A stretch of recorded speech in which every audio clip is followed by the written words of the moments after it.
Te dijeron que la vida tenía un propósito claro, que si eras bueno, paciente y obediente, todo acabaría encajando. Te prometieron sentido, estabilidad y recompensa. Te enseñaron a esperar, y mientras esperabas, otros decidirían. Esta es la primera gran mentira que sostiene a la mayoría dormida, la idea de que la vida te debe algo. Friedrich Nietzsche fue implacable con esta ilusión. Para él, la vida no es justa, no es moral y no está diseñada para hacerte sentir cómodo. Es una fuerza que empuja, presiona y prueba. No pregunta si estás listo. Desde pequeños nos entrenan para creer que existe un camino correcto, una secuencia segura. Estudiar, trabajar, encajar, aguantar. El mensaje es claro, no te salgas del molde y el mundo te recompensará. Pero la realidad desmiente esa narrativa una y otra vez. Personas mediocres prosperan. Personas valiosas fracasan. El esfuerzo no garantiza nada. La moral no protege. La paciencia no asegura resultados. Cuando esta verdad aparece, muchos se rompen por dentro. No porque la vida sea cruel, sino porque su expectativa era falsa. Nietzsche entendió algo que incomoda. La vida no tiene sentido previo. Y eso no es una tragedia, es una liberación. El problema no es que la vida carezca de significado. El problema es que esperes que te lo entregue. Quien necesita un sentido dado vive dependiendo. Quien lo crea, gobierna. Aquí nace la diferencia entre el individuo y el rebaño. El rebaño necesita normas externas, explicaciones, promesas. El individuo acepta el vacío inicial y lo usa como terreno de construcción. La mayoría huye de esta idea porque implica responsabilidad. Si no hay un sentido impuesto, entonces todo recae sobre ti. Tus decisiones, tus fracasos, tus renuncias. Ya no puedes culpar al sistema, a la suerte o al destino. Y eso pesa. Por eso tantos prefieren una mentira cómoda a una verdad exigente. Prefieren creer que el mundo es injusto antes que aceptar que nunca tomaron el control. Nietzsche no te ofrece consuelo, te ofrece lucidez. Te dice, deja de preguntar, ¿por qué me pasa esto? Y empieza a preguntarte, ¿qué hago con esto? La vida no se explica, se enfrenta. No se entiende desde la comodidad, se comprende desde la fricción. El conflicto no es un error del sistema, es el sistema. Todo lo vivo crece por tensión. Todo lo que se estanca, muere. Cuando aceptas que la vida no está de tu lado ni en tu contra, sino indiferente, algo cambia. Dejas de suplicar y empiezas a actuar. Dejas de esperar señales y empiezas a marcar dirección. La decepción inicial es inevitable, pero también es necesaria. Es el punto de quiebre entre el que sigue creyendo cuentos y el que empieza a pensar por sí mismo. Este es el primer paso y el más incómodo. Abandonar la idea de que la vida debe ser fácil, clara o justa. No lo será. Y cuanto antes lo aceptes, antes dejarás de perder energía luchando contra la realidad. A partir de aquí, ya no buscas respuestas externas. Empiezas a construir una postura interna. Y esa postura será puesta a prueba. Porque aceptar la verdad no te hace fuerte de inmediato. Te vuelve responsable. Y eso es mucho más peligroso. Una vez que aceptas que la vida no te debe sentido ni justicia, aparece el siguiente choque inevitable: el sufrimiento. Aquí es donde la mayoría se quiebra. No porque el dolor sea insoportable, sino porque les enseñaron a verlo como un error. Algo que debería evitarse, eliminarse o anestesiarse cuanto antes. Esta idea es profundamente moderna y profundamente débil. Friedrich Nietzsche fue radicalmente claro. El sufrimiento no es una anomalía, es una condición. No es un castigo, es un criterio de selección. El problema no es sufrir. El problema es no saber para qué estás sufriendo. Cuando el dolor no tiene dirección, se convierte en resentimiento. Cuando tiene sentido, se transforma en fuerza. Aquí se abre una división silenciosa entre dos tipos de personas: las que buscan eliminar el dolor y las que lo utilizan. Las primeras construyen vidas frágiles, dependientes de comodidad externa. Las segundas desarrollan una estructura interna que no necesita protección constante. La cultura actual glorifica la comodidad, evitar el conflicto, reducir la fricción, sentirse bien. Pero Nietzsche vio en esto una decadencia del espíritu. Todo crecimiento real implica tensión. El músculo crece desgarrándose. La mente se afila enfrentando contradicciones. El carácter se forma soportando presión. Cuando eliminas el sufrimiento, no creas bienestar, creas debilidad. Y la debilidad siempre busca culpables. Por eso el sufrimiento actúa como filtro. No todos lo atraviesan igual. Algunos se vuelven cínicos, amargos, pequeños. Otros se vuelven lúcidos, Sobrios, peligrosamente conscientes. La diferencia no está en la cantidad de dolor, sino en la interpretación. El débil pregunta, ¿por qué a mí? El fuerte pregunta, ¿qué exige esto de mí? Uno se victimiza, el otro se afila. Nietzsche no romantiza el sufrimiento. No dice que debas buscarlo por placer. Dice algo más incómodo. Si llega, y siempre llega, úsalo. No lo desperdicies. No lo conviertas en queja. No lo transformes en excusa moral para odiar al mundo. El resentimiento nace cuando el dolor no se transforma, cuando se acumula sin salida, cuando se vuelve identidad. Ahí aparece el veneno lento que destruye desde dentro. La mayoría no fracasa por falta de talento, sino por intolerancia al malestar prolongado. Quieren resultados sin fricción, cambios sin incomodidad, poder sin costo, y eso no existe. Toda transformación auténtica implica perder algo, una versión antigua de ti, una creencia cómoda, una relación, una imagen. El sufrimiento marca ese proceso de muerte y renacimiento. Quien no está dispuesto a perder, tampoco está preparado para crear. Aquí entra una idea clave. El dolor no te ennoblece automáticamente. Puede degradarte si no lo dominas. El sufrimiento sin disciplina te rompe. El sufrimiento con dirección te fortalece. Por eso no todos los que sufren se elevan. Muchos solo acumulan heridas y las exhiben como medallas. Nietzsche despreciaba esa actitud. No admiraba al que sufre, sino al que transforma. Cuando entiendes esto, cambia tu relación con la dificultad. Dejas de huir, dejas de pedir que desaparezca. Empiezas a observar que parte de ti está siendo puesta a prueba. El sufrimiento señala límites. Muestra dónde eres débil, dónde dependes, dónde mientes. Es un espejo brutal. Por eso incomoda tanto. Porque no acusa al mundo, te señala a ti. Este filtro no elimina a los que sufren más, elimina a los que no soportan mirarse en el dolor. Los que necesitan culpables, justificaciones, consuelo constante. Los que atraviesan el sufrimiento sin dramatizar, sin victimismo, sin moralizarlo, desarrollan una ventaja silenciosa, resistencia interna. Y esa resistencia será la base de algo más profundo. Porque una vez que el sufrimiento deja de dominarte, aparece la pregunta siguiente. ¿Qué fuerza es la que decide cómo reaccionas ante él? Y ahí entramos en el núcleo más peligroso del pensamiento de Nietzsche. Después de atravesar la mentira inicial sobre la vida y de comprender que el sufrimiento es un filtro inevitable, surge la pregunta central, que determina cómo respondes a todo eso. ¿Qué fuerza decide si el dolor te rompe o te afila? Aquí entramos en el núcleo más incomprendido y más distorsionado del pensamiento de Friedrich Nietzsche, la voluntad de poder. Nietzsche no hablaba de poder en el sentido superficial de dominar a otros. Esa es la lectura pobre, reducida, propia de quien aún piensa en términos externos. La voluntad de poder es algo más profundo. Es el impulso fundamental de todo lo vivo por expandirse, afirmarse, superarse. No es un deseo consciente, es una fuerza primaria. Está presente en cada decisión que tomas, incluso cuando crees que estás renunciando. Cuando alguien dice, yo no quiero destacar, yo no necesito más, yo me conformo, no está negando la voluntad de poder. Está expresando una voluntad de poder debilitada, reprimida, resignada. Porque incluso la renuncia es una forma de posicionamiento frente a la vida. La diferencia es que una voluntad fuerte crea, una voluntad débil se justifica. La mayoría de las personas no gobierna su voluntad de poder, la sufre. La sienten como frustración, como envidia, como ansiedad constante. Quieren algo, pero no se permiten ir a por ello. Desean más, pero se autocensuran. Y esa energía contenida no desaparece, se transforma en resentimiento. Empiezan a odiar lo que no se atreven a hacer.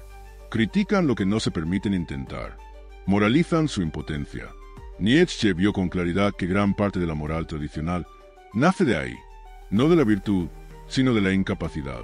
Cuando no puedes afirmar tu fuerza, inventas valores que glorifican la debilidad. Llamas humildad a la renuncia, bondad a la sumisión, prudencia al miedo. Así, el rebaño se protege a sí mismo creando un sistema donde destacar es sospechoso y desear más es inmoral. La voluntad de poder bien dirigida no busca aplastar, busca expresarse. Se manifiesta como disciplina, como ambición silenciosa, como necesidad de superación constante. Es la fuerza que te empuja a no quedarte donde estás, incluso cuando nadie te mira. Es la incomodidad que aparece cuando sabes que podrías dar más y no lo haces. Ignorarla tiene un precio interno muy alto. Por eso, Quien no canaliza su voluntad de poder termina siendo canalizado por otros. Si no decides tu dirección, alguien lo hará por ti. Si no eliges tus sacrificios, la vida los impondrá. La sociedad moderna es experta en domesticar esta fuerza. Entretenimiento constante, distracciones, recompensas pequeñas y rápidas. Todo diseñado para que no mires demasiado hacia adentro y no hagas preguntas peligrosas. Nietzsche no propone que todos deban liderar masas o buscar reconocimiento externo. Propone algo más exigente, que cada uno se gobierne a sí mismo, que tu voluntad no sea reactiva, sino creadora, que no vivas reaccionando al entorno, sino imponiendo una forma.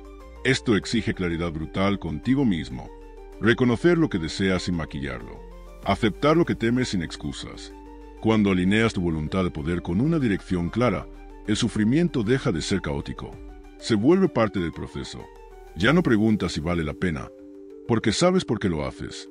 Aquí empieza a nacer el individuo fuerte, no el que nunca cae, sino el que no negocia su impulso vital.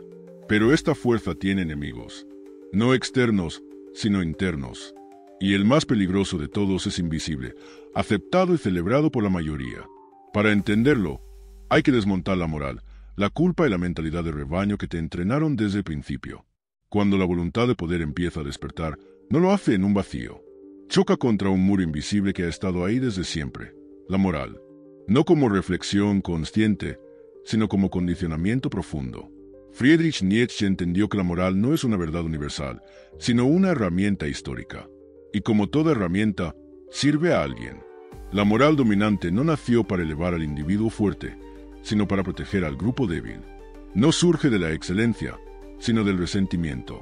Cuando quienes no podían imponerse por fuerza, talento o carácter comprendieron que eran mayoría, inventaron un nuevo campo de batalla, el moral. Ahí ya no ganaba el más capaz, sino el más obediente.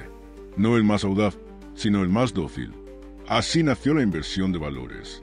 Lo fuerte pasó a ser sospechoso, lo ambicioso, peligroso, lo diferente, inmoral. En cambio, la renuncia fue llamada virtud, la sumisión, bondad, la mediocridad, humildad. Este sistema no se impone con violencia, sino con culpa, una culpa silenciosa, constante, interiorizada. No hace falta que nadie te vigile, porque tú mismo te corriges. La culpa es una de las armas psicológicas más eficaces jamás creadas. No te dice qué hacer, te dice qué sentir. Te hace dudar de tus impulsos, desconfiar de tus deseos, pedir permiso incluso cuando nadie te lo exige. Cuando quieres avanzar, aparece una voz interna que pregunta si tienes derecho, si no estás siendo egoísta, si no deberías conformarte. Esa voz no es tuya, es aprendida. El rebaño necesita esta estructura para sobrevivir. No puede permitir que el individuo sobresalga demasiado, porque eso rompe la ilusión de igualdad. Por eso castiga al que destaca no siempre con rechazo directo, sino con juicios morales. Ha cambiado. Se cree más que los demás. Eso no es para gente como nosotros. Frases simples, pero efectivas. Mantienen a cada uno en su lugar. Nietzsche no ataca la moral por capricho. La ataca porque ve su efecto. Hombres y mujeres que viven por debajo de su potencial, convencidos de que es lo correcto. Personas que no fracasan por falta de capacidad, sino por autocensura. No es que no puedan, es que no se permiten. Y esa renuncia constante termina generando resentimiento. Un resentimiento que no se dirige hacia dentro, sino hacia quien sí se atreve. Aquí aparece una verdad incómoda. El rebaño no odia al malvado, odia al libre, odia al que no necesita aprobación, al que no justifica cada paso, al que no pide perdón por existir, porque su sola presencia expone la mentira colectiva. Demuestra que había otra opción. Y eso es imperdonable para quien eligió obedecer. Romper con esta moral no significa volverse cruel ni caótico. Significa asumir una responsabilidad mayor. Ya no puedes escudarte en normas externas. Ya no puedes decir, así son las cosas. Ahora decides tú. Y decidir implica riesgo, implica error, implica cargar con las consecuencias sin refugiarte en excusas morales. Este es el punto donde muchos retroceden. Prefieren la seguridad del rebaño a la soledad del individuo. Prefieren tener razón con los demás que avanzar solos. Porque crear tus propios valores es pesado. No hay aplausos inmediatos. No hay validación constante.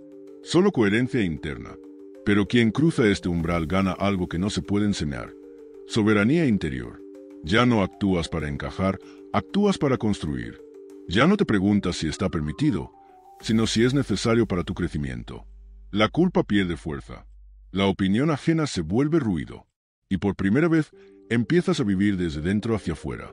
Sin embargo, este camino no termina aquí. Porque una vez que rompes con la moral del rebaño, surge la pregunta final. ¿Qué haces con tu vida ahora que nadie te dice cómo vivirla? Ahí entra el último y más exigente desafío. Después de desmontar la mentira del sentido impuesto, atravesar el sufrimiento como filtro, reconocer la voluntad de poder y romper con la moral del rebaño, llegas al punto más peligroso de todos. Estás solo frente a tu vida. Ya no hay excusas respetables. Ya no hay normas externas donde esconderte. Aquí es donde Friedrich Nietzsche deja de ser un filósofo incómodo y se convierte en una amenaza real para quien no está dispuesto a asumir el peso de su existencia. Crear tu vida no significa inventar fantasías ni perseguir ideales abstractos. Significa dar forma a lo que eres con plena conciencia de lo que cuesta. Nietzsche no promete felicidad, promete coherencia. Y la coherencia exige algo que pocos están dispuestos a pagar: responsabilidad total. Todo lo que haces, lo haces tú. Todo lo que evitas, también. No hay destino al que culpar. No hay sistema que te salve. Hay decisiones. Aquí aparece la idea más radical de todas. Vivir como si tuvieras que repetir tu vida eternamente. El eterno retorno no es una teoría metafísica, es una prueba psicológica. Pregúntate si aceptarías vivir esta misma vida, con cada error, cada miedo y cada renuncia, una y otra vez.